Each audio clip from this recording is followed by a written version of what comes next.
Okay, in this video, we are going to discuss about the property of that aromatic compound. இங்க வந்து பார்த்தீங்கன்னா ஒரு 3 compounds கொடுத்துருக்காங்க. அது aromatic compound அப்படின்னு வந்து கேட்டுக்கிறாங்க. ஓகேவா? அப்போ நம்ம வந்து இந்த ஃபர்ஸ்ட் ஒன் வந்து எடுத்துக்கிட்டோம்னு பார்த்தீங்கன்னா, இந்த ஃபர்ஸ்ட் ஒன் வந்து பார்த்தீங்கன்னா இது வந்து ஃபர்ஸ்ட் நம்ம என்ன கொடுத்துருக்காங்க பார்த்தீங்கன்னா இது வந்து சைக்கிளிக் காம்பவுண்ட். aromatic compound இருந்தால் இது வந்து சைக்கிளிக் காம்பவுண்ட் வந்து இருக்கணும். ஆமா, இது வந்து நமக்கு வந்து சொன்னது. ரெண்டாவது என்ன பார்த்தீங்கன்னா டீலோக்கலைசேஷன் எலக்ட்ரான் வந்து இருக்குதான்னு பார்த்தீங்கன்னா அது வந்து இல்லை.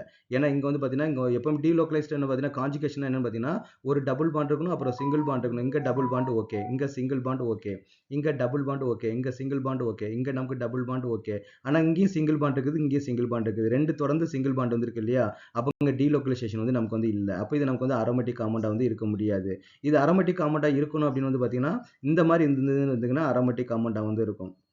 ஓகே, இது அரோமேட்டிக் காம்பவுண்டா வந்து இருக்கும் இந்த மாதிரி இருந்துச்சு அப்படின்னா. ரெண்டாவது என்னன்னா இது வந்து பிளேனார் மாலிகுலும் நமக்கு வந்து கிடையாது. So it is not aromatic. இது வந்து பார்த்தீங்கன்னா நமக்கு வந்து ஹக்குல் ரூலே நமக்கு வந்து ஒபே பண்ணல. ஹக்குல் ரூல் ஒபே பண்ணால் நமக்கு என்ன இருக்கணும், அங்கே 2π வந்து இருக்கணும், இல்லைனா வந்து பார்த்தீங்கன்னா 6π எலக்ட்ரான்ஸ் வந்து இருக்கணும், 10π எலக்ட்ரான்ஸ் வந்து நமக்கு வந்து இருக்கணும்.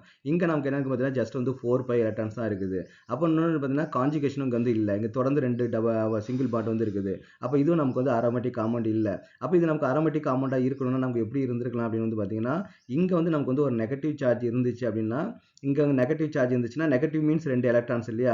இந்த 2 எலக்ட்ரான்ஸ் சேர்ந்து நமக்கு வந்து 6π வந்து மாறி இருக்கும். இது வந்து டீலோக்கலைசேஷனும் நமக்கு வந்து இருக்கும். இந்த டபுள் பாண்ட் வந்து இங்க வரும். அப்போ இந்த மைனஸ் சார்ஜ் வந்து இங்க போகும். அப்போ நமக்கு இது வந்து நமக்கு வந்து இப்படி டீலோக்கலைசேஷன் வந்து நடக்கும். அப்போ அரோமேட்டிக் காம்பவுண்ட் வந்து நமக்கு வந்து மாறிடும். இது நமக்கு வந்து அரோமேட்டிக் காம்பவுண்டான்னு பார்த்தீங்கன்னா தேர்ட் ஒன் வந்து அரோமேட்டிக் காம்பவுண்டே கிடையாது. ஏன்னா இங்க வந்து 8π எலக்ட்ரான்ஸ் வந்து இருக்குது. இந்த ஹக்குல்ஸ் வந்து நமக்கு வந்து ஒபே பண்ணவே இல்லை. இந்த மாலிகுலை நம்ம அப்படியே அரோமேட்டிக் காம்பவுண்டா ஃபார்ம் பண்ண முடியுமா அப்படின்னு பார்த்தீங்கன்னா அது முடியாது, கொஞ்சம் கஷ்டம் தான். ஓகேவா? ஸோ இந்த ரெண்டை கூட அரோமேட்டிக் காம்பவுண்டா மாற்றினா சம் ஸ்மால் சேஞ்சஸ் வந்து பண்ணலாம். பட் இந்த மூணுமே நமக்கு வந்து அரோமேட்டிக் காம்பவுண்ட் வந்து கிடையாது.